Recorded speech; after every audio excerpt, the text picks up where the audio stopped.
No, there is no famine in Gaza. That's the new lie that's being pushed by the anti-Israel media. Oh, there are Gazans who are hungry, but they're starving because Hamas is stealing aid by the truckload, and the UN is refusing to distribute hundreds of thousands of pounds of food delivered by Israel just sitting there. It's time to bust the Gaza famine myth. This is the Daniel Cohen Show on the Real Life Network.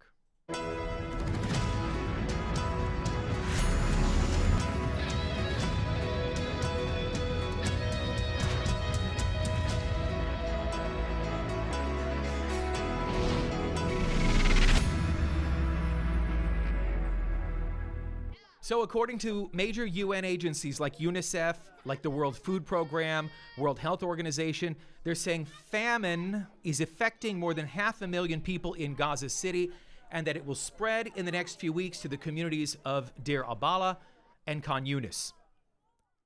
The mainstream media is shoveling these images, like the ones you're looking at right now, to audiences all around the world, blaming who else? Israel.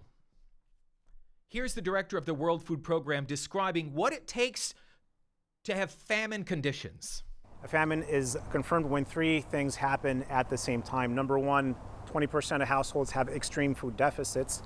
Number two, at least 30% of children are malnourished, according to Wait for Height, or 15% according to MUAC, which is an alternative measure.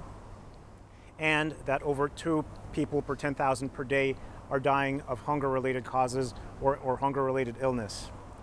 When these three happen, that's when a famine takes place. Famine is when 20% of households have an extreme food deficit, at least 30% of children are malnourished, and that over 2 per 10,000 people are dying per day because of hunger. That's how they describe it, and that's what they say. This is what a famine is. Let's assume for just a moment that those numbers are all true. There's one thing, and it's a really big thing, that every anti-Israel media outlet is conveniently left out.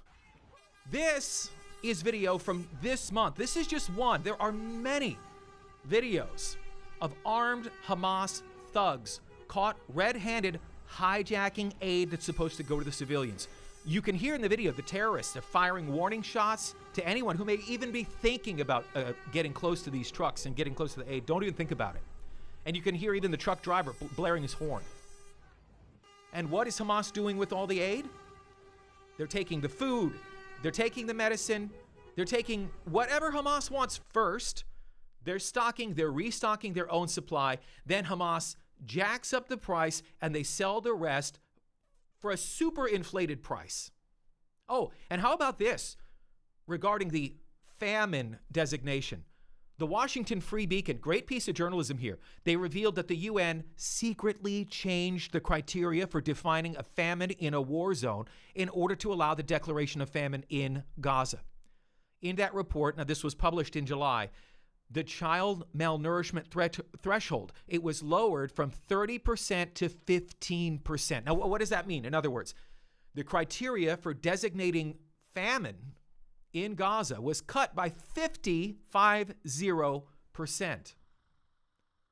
That is something that's never been done before in any other conflict zone. Why? Again, in order to blame Israel. So what's really going on here?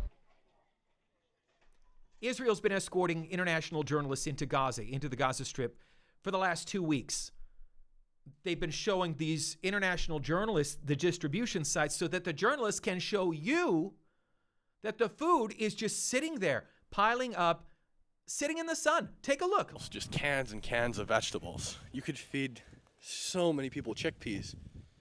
You could feed so many people with this stuff. What do we have over here? Looks like more chickpeas. More chickpeas. Like, look at just endless amounts of food. And over that fence, there's more food just sitting on pallets, going nowhere.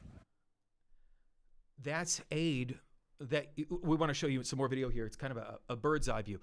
Approximately, this is 950 food trucks. Everything here has been inspected. There's no weapons. There's no contraband. It's all been approved by Israel. and it's just rotting away. This is on the Gazan side of the Kerem Shalom crossing. The UN refuses to distribute. The UN has been refusing to work with the Gaza Humanitarian Foundation. GHF, that's the United States-backed agency that has been working to make sure that all the truckloads of aid that's been stolen by Hamas doesn't end up in the hands of terrorists, of Israel's enemies, of your enemies, enemies to the West. Some news reports are saying that up to 93%, wrap your brain around that, of the aid is being stolen. Now, if you listen to the New York Times or many other of the laughable media outlets, they have been reporting that there's no proof of Hamas stealing aid. Look at this. Look at this video. These guys are riding on top of an aid truck, weapons drawn, stealing aid truck. Look, after aid truck, after aid truck. I could show you video for days of this sort of thing. Here, tossing some scraps that may have fallen off to the people. So when the Secretary General of the UN, this was his message he shared over the weekend, it's accusing Israel of famine. Look what he said. No more excuses. The time for action is not tomorrow. It is now. That is misdirection. That's a lie. He's lying. It's the UN collaborating with Hamas, starving the people of Gaza and fueling simultaneously this campaign that there's a famine happening. There's another really important question here. Really important. Why now? Why is the world ratcheting up all the pressure on Israel? There's no pressure on Hamas. I guess the world expects that terrorists are going to be terrorists. So if you're going to apply any leverage or any pressure, you're going to apply it on the democratically elected government. The terrorists who ignited the war in Gaza, who are refusing to release the remaining, President Trump said around 20, they believe, living Israeli hostages. Why won't they do that?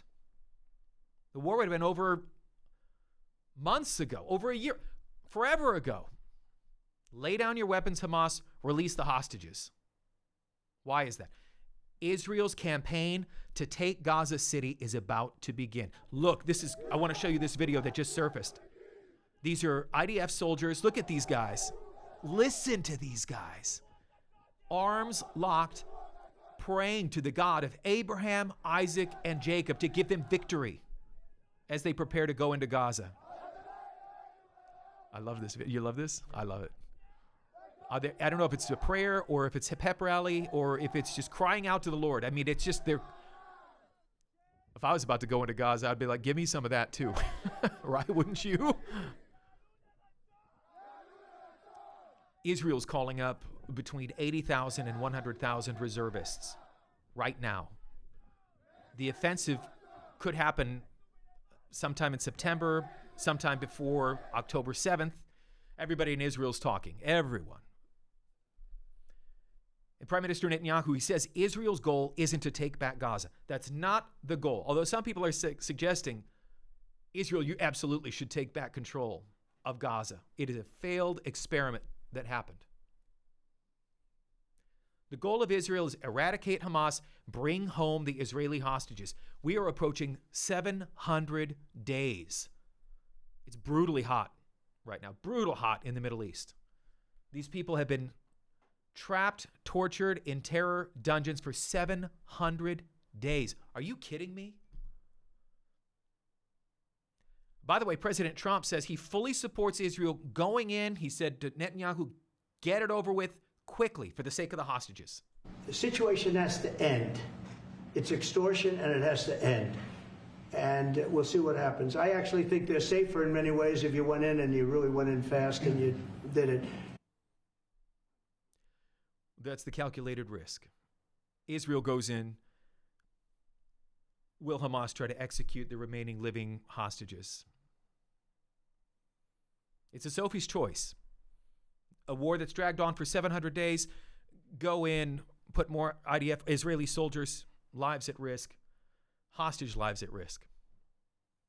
But you hear President Trump, and he's right. It's gone on too long. Starvation may dominate the headlines, but famine is not the story in Gaza. This is the story. Hamas, this is, by the way, this is Hamas spray painting. That in Arabic, that's the word thief. You see these men who are tied up, who are being beaten with sticks and crowbars. Some of them in the back, you see that looks like they have some kind of metal pipes. This is the story. The terrorists who ignited a war on October 7th, who are refusing to allow the war to end.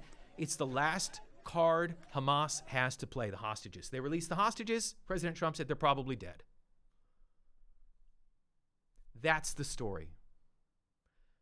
Egypt, which shares a land border with Gaza, they're not opening up their borders. They're not saying, send them here.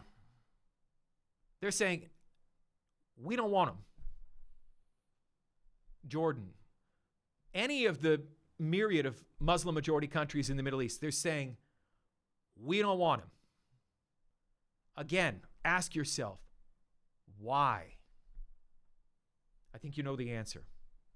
I think the world knows the answer. Even the Muslim majority countries, these nations, they know the answer. They're radicalized. These people do not want peace. They want war.